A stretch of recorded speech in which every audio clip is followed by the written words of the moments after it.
They're coming in, Frank. Turn All it on. right. Good morning, everybody. Welcome once again to the Loan Officer Breakfast Club, brought to you by the Mortgage Marketing Animals. Don't forget, we're here every Monday through Friday, my friends, 8:30 a.m. to 9 a.m. Eastern Time for your absolutely free coaching pleasure. Because why not? Why would we not do that? Right, Jen Woodland? Why not? I mean, what the heck? Well, we got Chris Johnstone in the house today, so that's cool. We also have, of course, we have Gen Z holding down the fort. Kristen Simpson, of course, who says "Go Birds" in her signature. Not really sure what that means. Is that an Eagles thing or It's a Philly thing. It's a Philly thing. It's a Philly thing? Okay. Got a good game tonight. First one of the season. Oh, okay. So is it? So I'm so out of touch with sport. I watch MotoGP motorcycle racing. That's my sport, right? There's a race this week. Yeah, that's my thing. But baseball, football, I dig it. Sometimes I'll watch it once in a while, but I'm not like a fanatical fan or anything like that. So official kickoff win, Kristen? Night. Well, hopefully, yeah. We got the Cowboys tonight, so it's gonna be a good game. Oh, so easy pickings for you guys, right? It's a great night to watch I didn't football. say it. You did. Someone's Okay. got fighting words already. Owen, what'd you say? Frank, that's a great night to watch football if you want to see the second best team in the NFC play. Oh, it's starting already, and it's only 5:30 a.m. here on the Pacific Coast. Yeah. Hey, Frank, who won the Super Unbelievable. Bowl last year? I can't remember. Sorry, go ahead. Neither can I. Keep going. You're good. Last year's over, Kristen. This is a new year. Hey, glory Right. days, Owen. Glory days. I'm still there. All right. So let us know what you think about tonight's game in the chat. Why don't we do that? Let's go. There you go. Look at all this. Yeah. Go who? Put it in the chat. Let us know how you doing this morning. Build a racetrack around the football field for you so you can watch motorcycle racing and everybody else watches.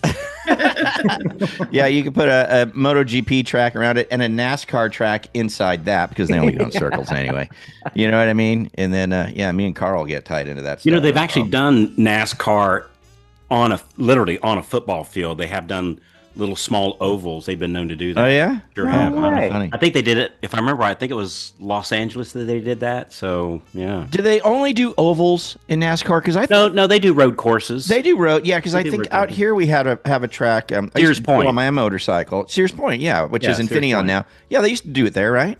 Yeah, they still do. Yeah, Sears Point. Wow. That's one of their stops. Yeah.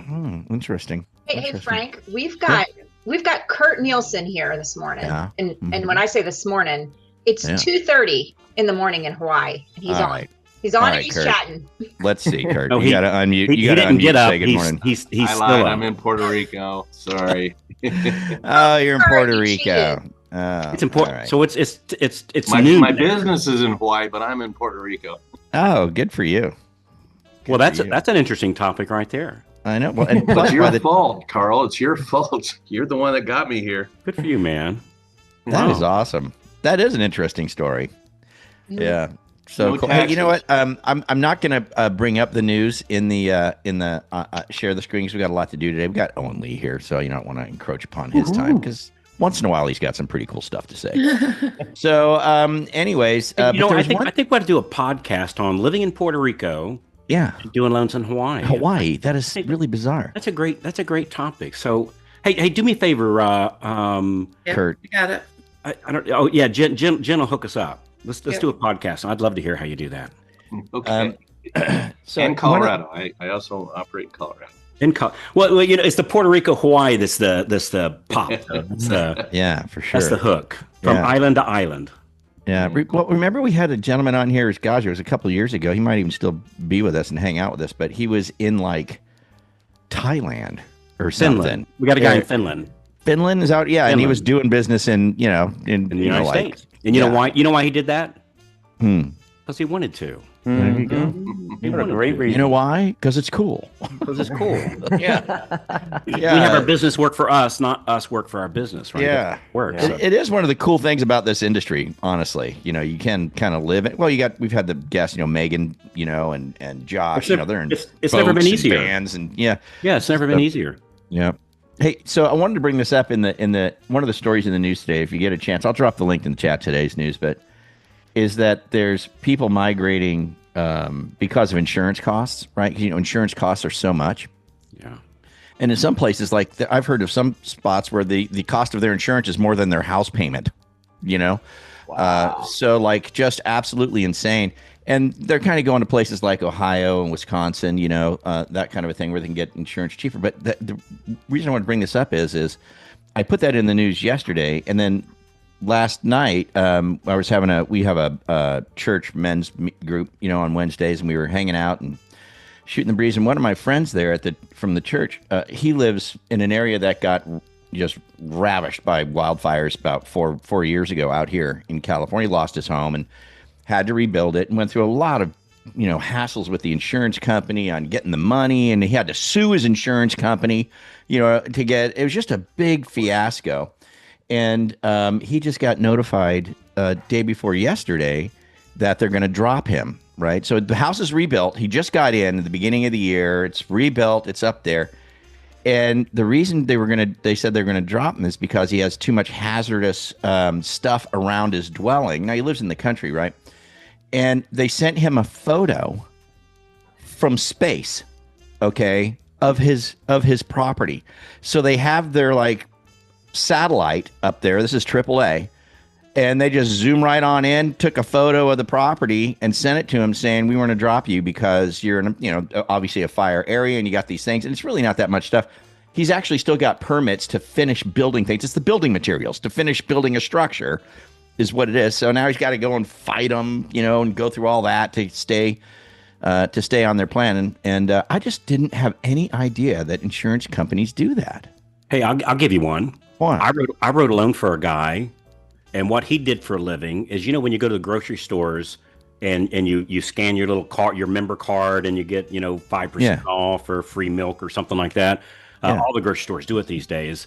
So what he did for a living was he collected that money, that information from of what Frank Garay bought at the grocery store, and he sold it to insurance companies. And he said that's the reason why they do the cards is they sell that information to insurance companies, so they know if you're buying Doritos or brand bagels. Isn't that interesting? You mean like for life insurance? He just sold it. I didn't ask him which one, but he sold it. That information. He was the broker that connected the grocery stores with the insurance, with the data collection agencies that sell information to the insurance companies. That is bizarre. Why would they want to know what I'm buying at the grocery store? But whatever. Well, how many Michelobes are you buying, and how are you buying cigarettes, and are you buying Captain Crunch instead of Bran Flakes or whatever? Yeah, so Twinkies, ding dongs. Yeah. Like this guy's heading for disaster. And by the way, my Zoom just popped up. Carl, it sounds like you may have switched languages. So I guess I'm up here in North Carolina. I'm starting to pick up that drawl here. It's wanting me to change my language because I don't sound like I'm speaking English anymore. So I thought that was interesting. So anyway, interesting. It is interesting. So interesting. And I saw somebody in chat say that another insurance company did that to one of his friends. Satellite image, saw the trampoline. Hey, somebody's going to get hurt. You know what I mean? Mm-hmm. Yeah, it's just, but the fact that they're zooming in with satellite imagery to pick on you is just tripping me out. I'm like, man, that is bizarre. They bring it up, say, Chris, looks like you might have gained a couple lbs there. Here's a picture of you 2 years ago. Here's a picture of you today. Yeah. Stay out of my outdoor shower. Yeah. Exactly. If you're getting value from this already, go ahead and tap that like button. It helps more loan officers find content that actually makes a difference. And hey, if staying ahead of the market and learning what's really working in our industry matters to you, hit that subscribe button and ring that bell so you don't miss another episode. We read every comment, so drop your thoughts down below. We'd love to hear from you and know what's working or what you'd like us to cover next. Thanks for tuning in, and we'll catch you here next time. All right. Well, hey, let's get to Owen Lee and the mortgage market update.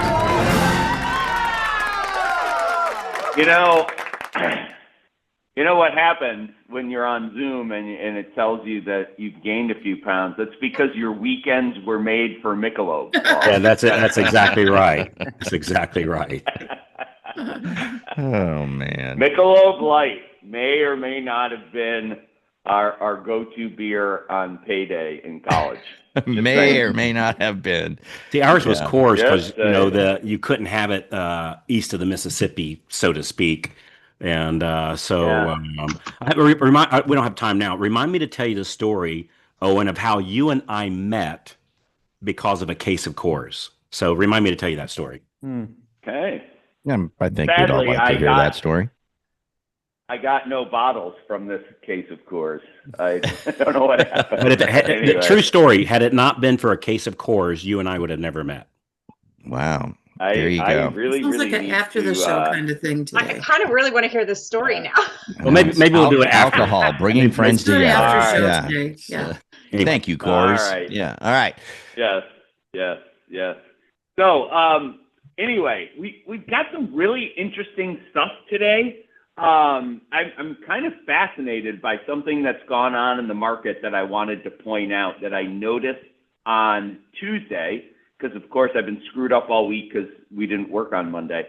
But anyway, Jen, if you can put this out, let's just kind of start looking at our last 10 days or so here.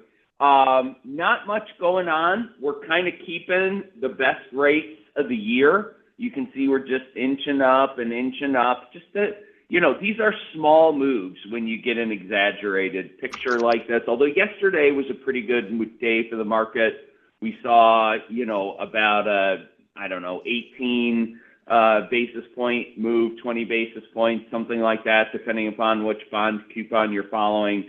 Not much to report. Little bit of a holiday sell-off. We do have a big end of the week.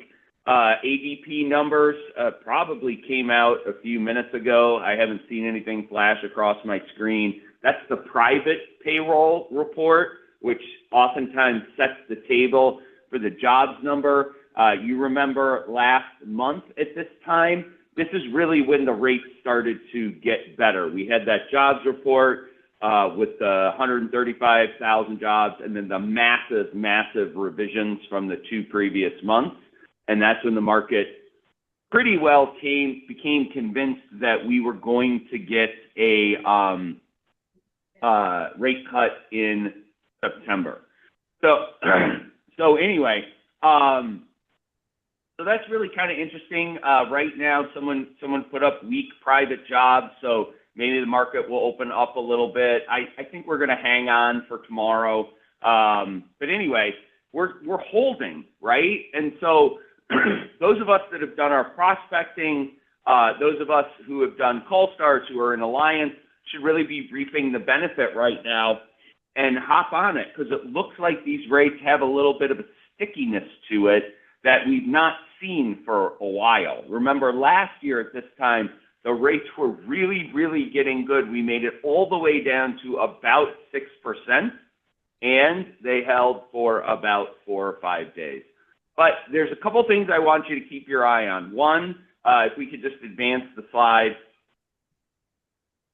We've just got all this kind of news about Trump versus Powell. Again, not being political, but we've got CBS, Bloomberg, Reuters, CNN, Fortune, all stirring the pot about Lisa Cook being removed as a Fed governor. I think I talked about that last week in this space. I actually think that's a huge deal, not for the market effect, but I don't think you should be able to commit mortgage fraud and be a Fed governor. Yeah. And so if you see, we all are on the front lines of that every day. So if it turns out that she actually did it, I'm sure they've got ways to figure that out. And the precursor evidence looks pretty damning. I think she should go. Because you shouldn't be able to hold an office like that if you commit mortgage fraud. It's too hard for us in the industry. If they think a Fed governor can do it, everybody will try and do it. But anyway, you can see, Trump's attack on the Fed. You see the word attack here. Trump again attacks the Fed. A weak housing market will deliver the rate cuts there at the bottom and rescue the Fed from Trump. I just find this language to be so over the top, but indicative of our politics today. But here's the thing I really find fascinating And before we go to this, Jen, so you remember the market took a dive on Tuesday morning when it opened. We recovered on Wednesday, but it took a dive on Tuesday when we opened. Why did it take a dive? I find this to be fascinating. Can you advance the next slide, please, Jen? So there was a court ruling, came out at the end of last week. There is a business group for whom tariffs are very costly, who are suing the president saying that you do not have the authority under the act, you do not have these emergency powers to assess tariffs. And Congress needs to assess the tariffs. And the D.C. Circuit, which is a fairly liberal court, it's not like the Ninth Circuit all the way out in California, but the D.C. Circuit is more liberal, voted in a 7-4, 11-judge ruling, which is rare. Most appeals courts are 3 judges, ruled against Trump and said the tariffs were not legal. And the bond market did not like that, which I find fascinating because remember, last March and April, interest rates went up because tariffs were going to cause inflation, right?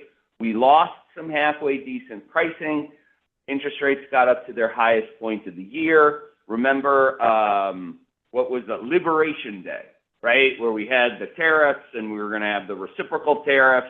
The market hated that because that was just going to cause inflation.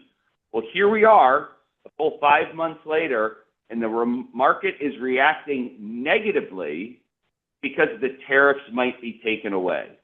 Why is that, right? That's because now the market likes the tariffs. And the reason why the market likes the tariffs is because we're taking in billions and billions and billions of dollars.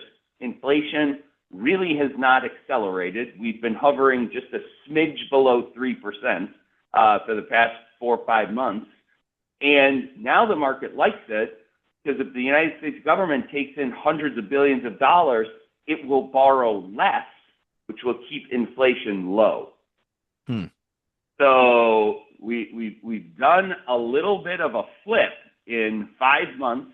And if we could go one more slide. So this case has been immediately appealed to the Supreme Court.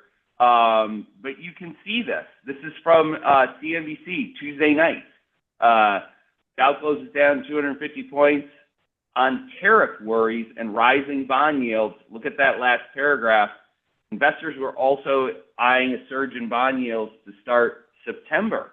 That's because they were going to take the tariffs away. So they delayed the removal of the tariffs for, I think, 6 weeks or something like that, because they believe that they know the administration is going to appeal this to the Supreme Court.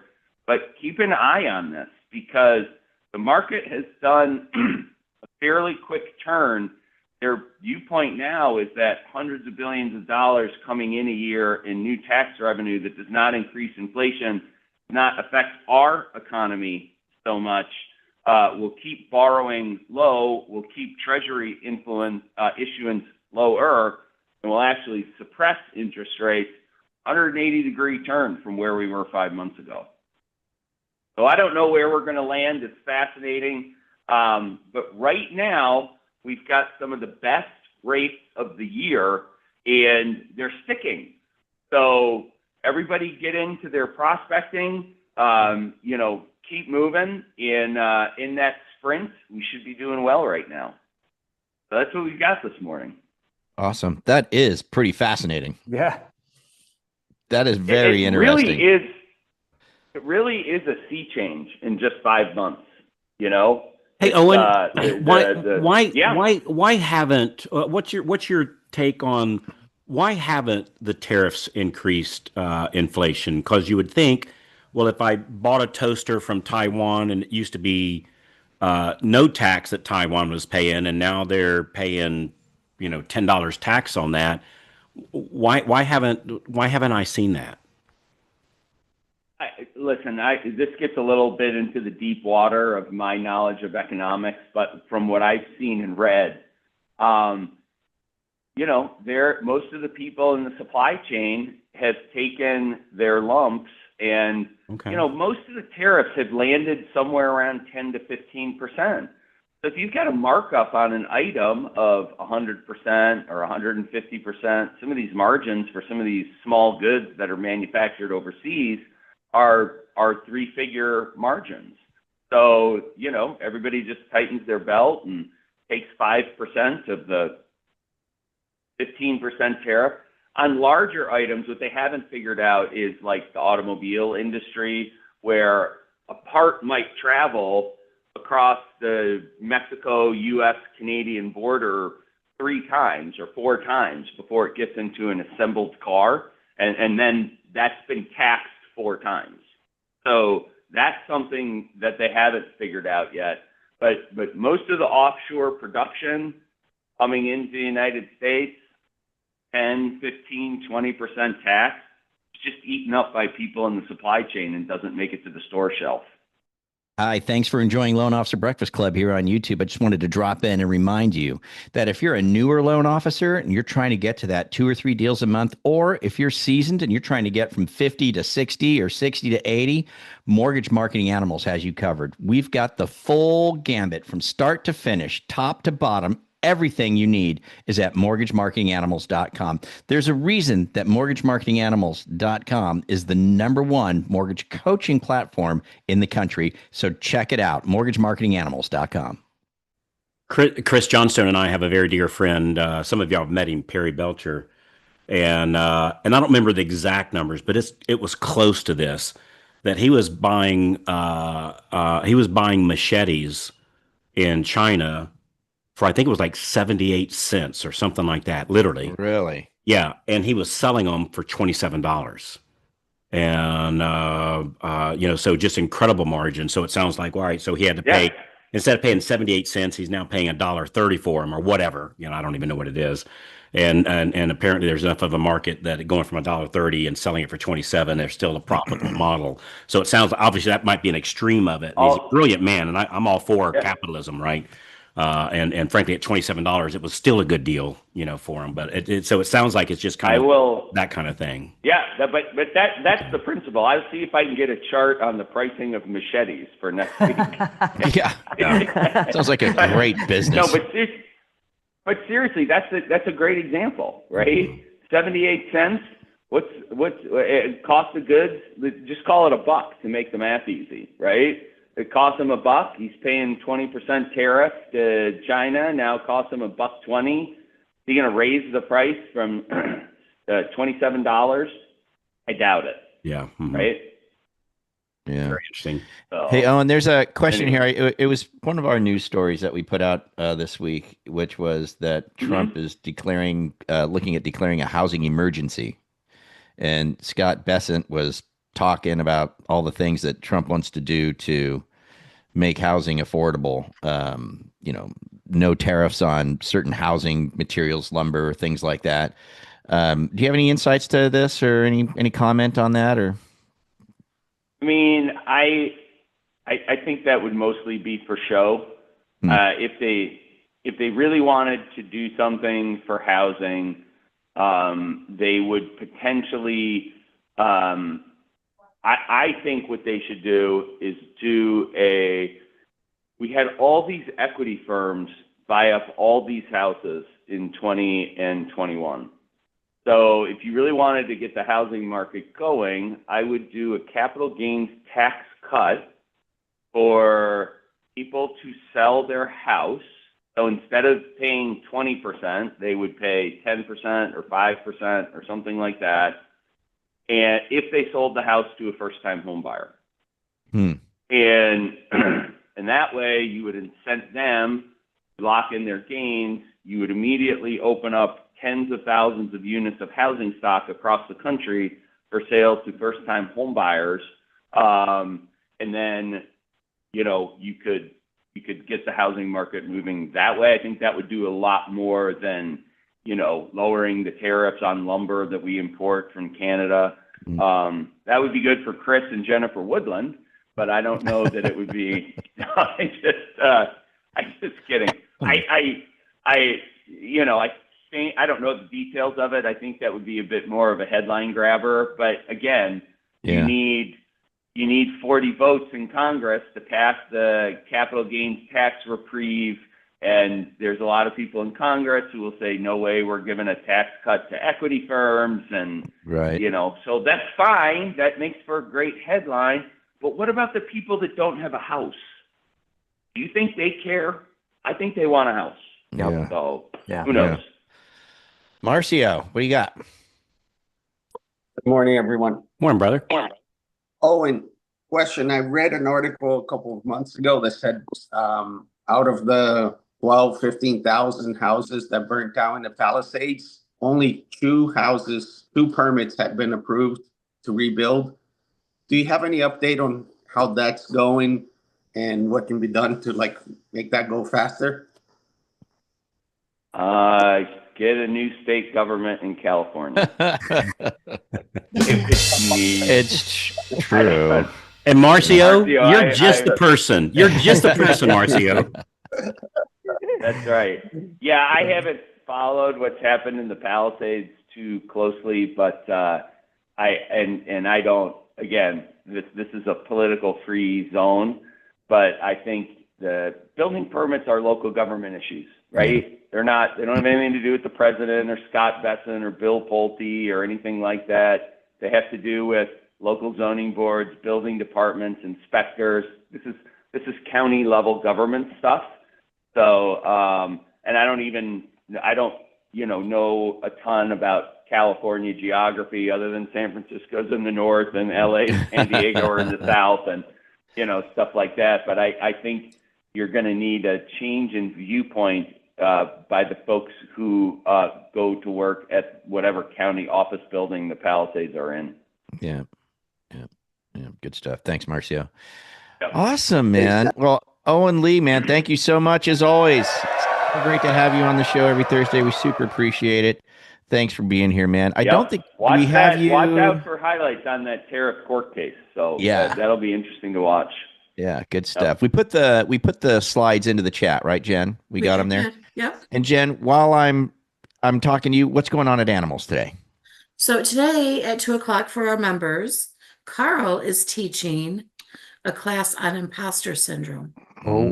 It's really, really good. How to identify it. Because a lot of people say, hey, I have call reluctance. Call reluctance might be just a form of imposter syndrome, frankly.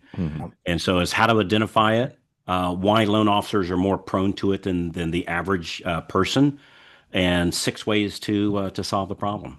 Nice. Yeah.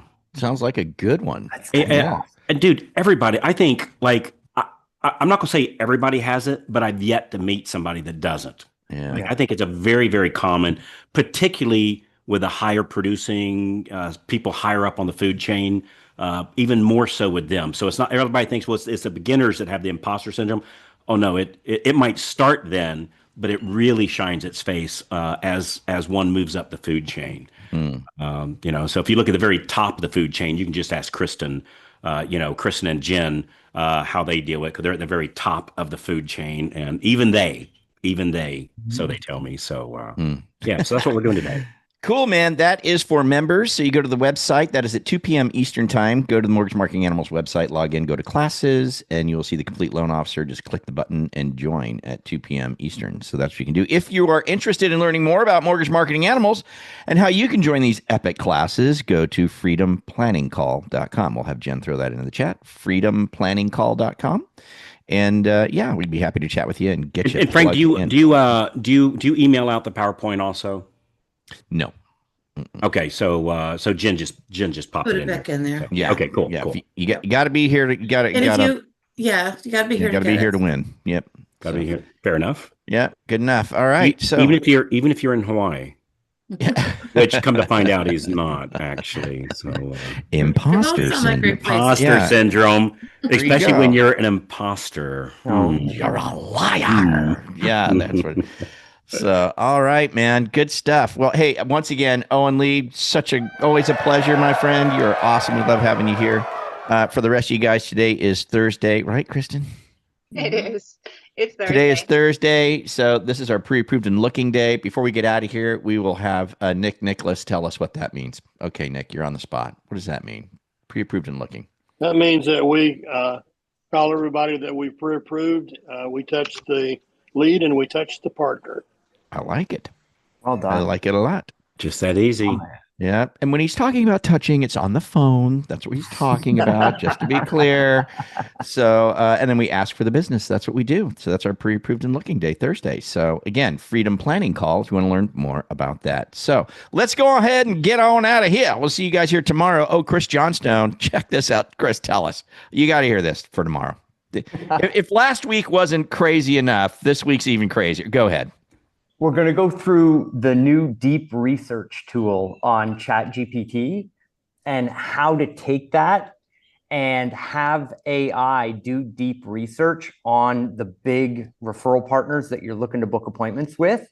And then it will actually help write the content to send out to the top producing real estate agents after researching all of their social media, their background, their history, everything, so that you have a customized chat inside your Chat GPT to help you book appointments with the top producers. So it's going to learn about them personally and make custom communications referencing the personal stuff that it learns about them through social media and stuff like that. Yeah. Wow. And then it contacts the insurance companies and gets their own pictures. And so it'll give safety with trampoline type of content. Exactly. All right. Well, let's get out of here. You guys have a great day. And we'll see you here tomorrow, Loan Officer Breakfast Club. Same bat channel, same bat time with Chris Johnstone. It's going to be epic. Hope you guys have a fantastic day. Thanks for joining us as always, and we'll see you mañana. Adios. Have a great day. Have a great day, everybody.